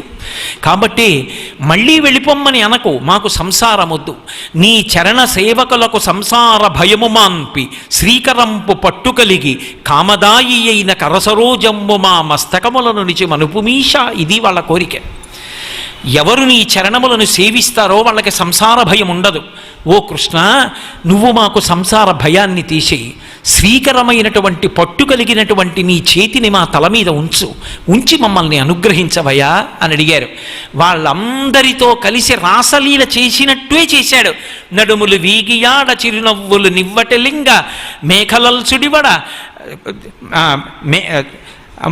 చూట్కి మిరుంగులు పర్వ ఘర్మముల్ నొడవ కురుల్ చెరింప శృతిభూషణముల్ మెరయన్ సకుష్టలై పడతొకలాడుతుంచలకి పాడిరి మేఘ తటిల్లతా ప్రభన్ అంటారు. ఆ సమయంబునన్ కృష్ణుడు విభుడు అనంతుడు కృష్ణుడు చిత్రమూర్తి అయి చేసెను మండల భ్రమణశీల పరస్పర బద్ధ బాహు కాంతాసు విలాసమున్ బహువిధ స్ఫురితానన విన్యాసము రాసమున్ అని ఆయన మండలాకారంలో నిలబడ్డాడు. అంటే గోపకాంత కృష్ణుడు, గోపకాంత కృష్ణుడు, గోపకాంత కృష్ణుడు, అంటే ఇద్దరు అంగనల మధ్యలో కృష్ణుడు, ఇద్దరు కృష్ణుల మధ్యలో అంగన, అందరూ మండలాకారంగా గుండ్రంగా నిలబడ్డారు. నిలబడి చేతులు పట్టుకుని వాళ్ళు క్రీడ చేశారు. అది రాసలీల. అంగనా మంగనా మంతరా మాధవం మాధవం మాధవం మండలే మాధవం మాధవం చాంతరేణంగన ఇద్ధగౌ ఇద్ధమా మండలే మధ్యగౌ సంజ్ఞగౌ వేణునా దేవకీనందన అని లీలాశకుడు చెప్పినట్టు అంగనా మంగనా మంతరా మాధవం మాధవం మాధవం చాంతరేణంగన ఇద్ధిదా కల్పగౌ మండలే మధ్యగౌ సంజ్ఞగౌ వేణునా దేవకీనందన. అంగనా మంగనా మంతరా మాధవం, గోపిక గోపిక మధ్యలో కృష్ణుడు. ఇక్కడ కృష్ణుడు మళ్ళీ గోపిక కృష్ణుడు, అంటే 2 గోపికల మధ్యలో కృష్ణుడు, 2 కృష్ణుల మధ్యలో గోపిక. అలా కనపడుతుంది. కనపడినప్పుడు మీరు ఎప్పుడైనా చూశారో లేదో, నాకు ఒక ఆయన బహూకరించాడు. ఈ రాధాకృష్ణుల యొక్క ఒక అద్భుతమూర్తి ఉంటుంది. మీరు ఎప్పుడైనా చూశారో లేదో, మా ఇంట్లో ఇప్పటికీ బహుభద్రంగా గోడకి పెట్టుంచారు. రాధాకృష్ణులు కలిసి ఉన్నటువంటి రూపానికి 3 కళ్ళు ఉంటాయి. మీరు దగ్గర నిలబడి ఇలా చూశారనుకోండి, రాధకి 2, కృష్ణుడికి 2లా కనపడుతుంది. మీరు స్పష్టంగా చూశారనుకోండి 3 కళ్ళు, ఓ కన్ను ఉండదు. ఇద్దరికీ కలిపి 3 కళ్ళలా ఈ 2 కళ్ళతో ఉన్నట్టు పెనవేసుకుపోయి ఉంటారు. అలా రాసలీలలో 2 అంగనల మధ్య కృష్ణుడు, 2 కృష్ణుల మధ్య అంగన. అంటే ఆ ఆనందం అనుభవిస్తున్నవాడు ఎక్కడుంటాడో, ఆ జ్ఞాని ఎక్కడుంటాడో, ఒక రమణ భగవానుడి వంటి వాడు, అటువంటి వాడు కృష్ణుడితో రమిస్తూ ఉంటాడు. రాసలీల ఎంతమంది ఆ సమాధి స్థితిలో ఉన్నారో అంతమందితోటి కృష్ణుడు ఉన్నాడు. అంతేకాని అది కామం కాదు. అందుకే వాళ్ళతో ఆడినప్పుడు వాళ్ళందరితోటి ఆయన ఆ రాసక్రీడ చేస్తున్నప్పుడు నడుములు వీగియాడ చిరునవ్వులు నివ్వటిలింగ హారముల్ సుడివడ మేకలల్ వదల చూట్కి మిరుంగులు పర్వ ఘర్మముల్ నొడయ కురుల్ చెలింప ఆ శృతిభూషణముల్ మెరయన్ సకృష్టలై పడతొకలాడుచుంచలగి పాడిరి మేఘ తటిల్లతా ప్రభన్. నల్లమబ్బు మధ్యలో ఆ మెరుపు తీగ ఎలా ఉంటుందో అలా వీళ్ళందరితో కలిసి రాసలీల చేశాడు. చేస్తూ మేము కృష్ణుడితో ఆనందాన్ని పొందుతున్నాం అన్న భావన కలగగానే, ఓహో మీరు పొందుతున్నారన్నమాట, అంతర్ధానమయ్యాడు. బహిర్ముఖుడైన యోగి తట్టుకోలేడు ఆ భగవంతుడితో ఉన్నటువంటి అనుబంధాన్ని, ఆ ఆనందానుభవాన్ని, ఆ అమృతధార నుంచి విడివడి తట్టుకోలేడు. అదే అద్భుతంగా వర్ణించారు. గోపికలు ఆ కృష్ణుడి కోసం యమునా నది ఒడ్డుకెళ్ళి కనపడ్డ ప్రతి చెట్టుని కూడా అడిగారు. ఉన్మాదాన్ని పొందేసి నల్లనివాడు పద్మనయనమ్ములవాడు కృపారసమ్ముపై చిల్లెడువాడు పరిసర్పిత పింఛమువాడు నవ్వు రాజిల్లెడి మోమువాడు చెల్వల మానధనమ్ము తెచ్చనో మల్లియలారమీ పొదల మాటున లేడు కదమ్మ చెప్పరే అంటారు. ఆఖరికి మల్లె పొదల దగ్గరికి వెళ్ళి మల్లె పొదలను అడిగారు, కృష్ణుణ్ణి వర్ణించి మధ్యలో వెళ్ళిపోయాడమ్మా మీ పాటనున్నాడా చెప్పరా అని అడిగారు. చెట్టు దగ్గరికి వెళ్ళారు. పున్నాగ కానవే పున్నాగ వందితు తిలకంబ కానవే తిలక నిటలు బంధూక కానవే బంధూక ముఖ్యుని ఘనసార కానవే ఘనసార శోభితు మన్మథ కానవే మన్మథాకారుని వంశంబ కానవే వంశధరుని చందన కానవే చందన చర్చితు కుందంబ కానవే కుందరదను ఇంద్రభూజను కానవే ఇంద్రవిభవు కువల వృక్షయ కానవే కువలయేషు ప్రియక పాదవ కానవే ప్రియ విహారు అనుచు కృష్ణుని వెతికి రయ్యబ్జముఖులు. వాళ్ళందరూ కనపడ్డ ప్రతి చెట్టు దగ్గరికి వెళ్ళి కృష్ణుడికి ఆ చెట్టుకి ఉన్న అనుబంధం, తిలక వృక్షం దగ్గరికి వెళ్ళి కస్తూరి తిలకం పెట్టుకున్న వాడిని చూసావా అని అడిగారు. తిలకంబ కానవే తిలక నిటలు వెదురు పొద దగ్గరికి వెళ్ళారు. వెళ్ళి ఆ వెదురు పొదను ఒక మాట అడిగారు. వంశంబ కానవే వంశధరుని చేతిలో వెదురుకర్ర వేణువు పట్టుకున్నవాడు నీకేమైనా కనపడ్డా అని అడిగారంటే ఉన్మాద స్థితిలో ఉన్నారు వాళ్ళు. అవి మాట్లాడతాయా? అడగకుండా ఉండలేరు. ఇంకా అంత తాదాత్మ్యత పొందేశారు. అది రాసలీల. అప్పుడు మళ్ళీ వాళ్ళ మధ్య కనబడ్డాడు. అప్పుడు యమునా సంబంధం చెప్తారు పోతన గారు రాసలీలలో. యమునా కంకణచారియై ఆయన యమునా కంకణచారియై మదవతీ రాసశ్రమోత్తారియై వనజా మానస నవ్య భవ్య గుణ సంపత్కారియై ప్రమదామానస నవ్య భవ్య గుణ సంపత్కారియై వనజక్షుండలరంగగాలి విసరన్ కళ్యాణ భావంబునన్. ఆ యమునా నది ఒడ్డున మళ్ళీ సేద తీరడానికి వచ్చి వాళ్ళందరూ రాసలీల చేశాక ఒళ్ళంతా చెమటలు పట్టేస్తే యమునా నదిలోకి దిగాడు. దిగి యమునా కంకణచారియై వనజ పుష్పామోద సంచారియై రమణీఘర్మ నివారియై మదవతీ రాసశ్రమోత్తారియై ప్రమదామానస నవ్య భవ్య సుఖ సంపత్కారియై వనజక్షుండలరంగ గాలి విసరన్ కళ్యాణ భావంబునన్. వాళ్ళందరూ ఆ యమునా నదిలో దిగితే ఆ యమునా నదిలోంచి వచ్చేటటువంటి పద్మముల మించి గాలి పీలుస్తూ ఆయన చేత్తో ఇలా నీళ్లు చల్లుతుంటే అబ్బో పోతన గారు ఏమి వర్ణిస్తారో ఆ జలక్రీడ. ఆ నీళ్లు చల్లుతుంటే వాళ్ళందరికీ చెమట్లు పోయి అప్పటి వరకు కృష్ణుడితో చేసినటువంటి రాసలీల వలన కలిగినటువంటి అలసట పోగొట్టుకుని ఆ బ్రహ్మమును అనుభవించినప్పుడు పొందినటువంటి ఉద్వేగ స్థితి సామాన్యంగా ఉండదు. కాబట్టి అందులోంచి వాళ్ళందరూ శాంతి పొంది ఆ యమునా కంకణచారియై ఆ యమున యొక్క తరంగముల మించి ఆ చిన్న చిన్న బిందువులు పైకి లేచి వాళ్ళ మీద పడుతూ ఉంటే చిట్ట చివర యమున మించి వస్తున్నటువంటి చల్లని గాలి కృష్ణ పరమాత్మని గోపికల్ని సంతోష పెడితే ప్రమదామానస నవ్య భవ్య సుఖ సంపత్కారియై వనజక్షుండలరంగ గాలి విసరన్ కళ్యాణ భావంబునన్. కళ్యాణ భావంతో యమున మీద గాలి ఆయన మీదకి వెళ్ళింది. ఆ యమున ఒడ్డున రాసలీల చేస్తుంటేట దేవతలందరూ వచ్చి పైన నిలబడ్డారు. హరిణీ నయనలతోడను హరిరాస క్రీడ చేయ నంబర వీధిన్ సురనాథులు భార్యలతో సౌరిది విమానముల నెక్కి చూచిరిలేశ. ఎందుకు వచ్చిన దేవతా పదవులు? వాళ్ళు బ్రహ్మాన్ని అనుభవిస్తున్నారు, సమాధి స్థితిలో ప్రవేశించారు, ఎవరికి వారే లోపల కృష్ణానుభవాన్ని పొందుతున్నారు. అబ్బా ఏమి అద్భుత రాసలీల! పైకి దాన్ని నృత్యం కింద జలక్రీడాభివర్ణనం కింద చూపించారు. వాళ్ళు పరవశించి పైకెక్కి విమానాల్లో వచ్చి దేవతలందరూ చూస్తున్నారు. రామల తోడను రాసము రామానుజుడాట చూచి రాగిల్లి మనో రాముల మీద వియచ్చర రామలు మూర్చిల్లి పడిరి రాజమహేంద్ర అంటారు పోతన గారు.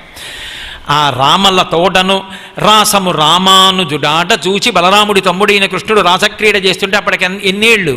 చాలా చిన్న పిల్లవాడు, ఆయనకేం 16 ఏళ్ళు 20 ఏళ్ళు 8 ఏళ్ల పిల్లాడు. రామల తోడను రాసము రామానుజుడాట చూచి రాగిల్లి మనో రాముల మీద వియచ్చర రామలు మూర్చిల్లి పడిరి రాజమహేంద్ర. ఆ భర్తల యొక్క భుజాల మీద దేవకాంతలందరిలా ఒరిగిపోయారట. అబ్బా ఏమి రాసలీలా అని. ఒక జ్ఞాని లోపల పొందేటటువంటి బ్రహ్మము యొక్క అనుభూతిని రాసలీలగా వర్ణించారు. ఈ రాసలీల ఎక్కడ జరుగుతుంది అంటే యమున ఒడ్డున జరుగుతుంది. ఎందుకని? ఎవడు అలా కృష్ణుణ్ణి అనుభవించాడో ఇక వాడు యమునా ప్రవాహము దారివ్వకపోవడం ఉండదు. యమున దారిస్తుంది అంటే కాలాన్ని దాటేస్తాడు. ఇక మళ్ళీ పుట్టడం ఉండదు. అదే చిట్ట చివరిసారి శరీరాన్ని విడిచిపెడతాడు. అందుకే శంకర భగవత్పాదులు స్తోత్రం చేస్తూ మధువనచారిణి భాస్కర వాహిని జాహ్నవి సంగిని సింధుసుతే మధురిపభూషిణి మాధవతోషిణి గోకుల భీతి వినాశకృతే జగదగమోచని మానసదాయిని కేశవ కేళిని దానగతే జయ యమునే జయ భీతి నివారిణి సంకటనాశిని పాలయమాం లేదా పావయమాం. అమ్మా ఓ యమున, ఇంత గొప్పదానివమ్మా, కృష్ణుడి యొక్క రాసలీల నీ ఒడ్డున జరిగిందమ్మా. యమున కృష్ణుడు ఇద్దరినీ అసలు వేరు చేసి చూపించడం కుదరనటువంటి స్థితమ్మా. అంత అద్భుతమైనటువంటి నదీమ తల్లివి. యోజనాల దూరంలో నిలబడి నిన్ను తలిస్తే చాలు, వెంటనే అనుగ్రహాన్ని ప్రసాదిస్తావు. అంత గొప్ప తల్లివి. అటువంటి ఓ యమున, నీకు నమస్కరిస్తున్నాను, సర్వకాలముల యందు నన్ను కాపాడు అని అడిగారు. నాకు ఈరోజు కూడా యమున మీద చెప్పింది పరిపూర్ణంగా సంతోషం కలగల. అందుకే రేపు నేను నర్మదా నది గురించి ప్రారంభం చేయడానికి ముందు యమున గురించి మరికొన్ని మంచి మాటలు చెప్పి తర్వాత నర్మదా నది గురించి ప్రారంభం చేస్తాను.